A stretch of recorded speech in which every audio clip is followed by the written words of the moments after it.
बातमी आता अंजली दमानी यांनी केलेल्या आरोपाची. बीडमध्ये पिस्तुलांचं थैमान आहे असं सामाजिक कार्यकर्त्या अंजली दमानी यांनी म्हटलेलं आहे. त्यांनी याबाबत एक ट्विट करत सवाल केलाय. बीडमध्ये कोणाच्या वरदहस्तानं पिस्तुलाचे परवाने दिले जात आहेत? 88 एकराच्या सातबाऱ्यावर मुंडे कराडची नावं आहेत असा घणाघात अंजली दमानी यांनी केलेला आहे. वाल्मिक कराड आणि धनंजय मुंडेंवर दमानी यांनी निशाणा साधलाय. बीड जिल्ह्यात बंदूकशाही सुरू असल्याचा आरोप सामाजिक कार्यकर्त्या अंजली दमानी यांनी केलेला आहे. कोणाच्या वरदहस्तानं पिस्तूल परवाने दिले जात आहेत असा सवाल देखील त्यांनी केलेला आहे. या संदर्भात त्यांनी एक ट्विट केलेलं आहे.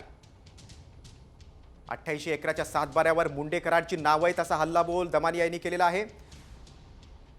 सरपंच संतोष देशमुख हत्या प्रकरणात वाल्मिक कराड यांचं नाव पुढे आल्यानंतर आपण बघतोय आता अंजली दमानिया यांनी देखील आता कराड आणि धनंजय मुंडेंवर निशाणा साधलाय.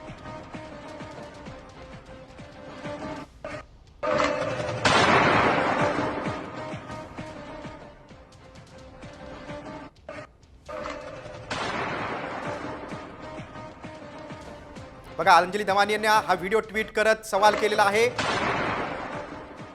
आमदार सुरेश धस यांनी देखील हिवाळी अधिवेशनात पिस्तूल परवानेवरून सवाल उपस्थित केला होता.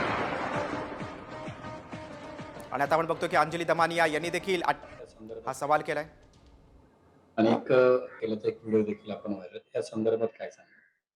कसं आहे की जेव्हा मी कैलाश फड यांचा जो व्हिडिओ मला काही लोकांनी पाठवला आणि तो जेव्हा बघितला की तो हवेत फायरिंग करतोय आणि त्याच्यानंतर मी असं ठरवलं की आपण गन्स एक्झॅक्टली या लोकांकडे किती आहेत आणि यांच्यापैकी किती जणांकडे लायसन्स्ड गन आहेत हे मी काढण्यासाठी आधी ईमेल पाठवलं होतं कलेक्टर आणि आरडीसी यांना आणि त्याच्यावर मला त्यांची पूर्ण ती लिस्ट आली आहे.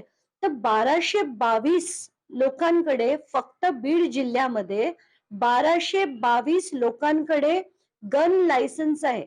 हा आकडा बघून एकतर हादरल्यासारखंच झालं, कारण इतक्या लोकांना जीवाची कशी काय म्हणजे भीती आहे आणि का ही लायसन्सेस इश्यू केली माहित नाही.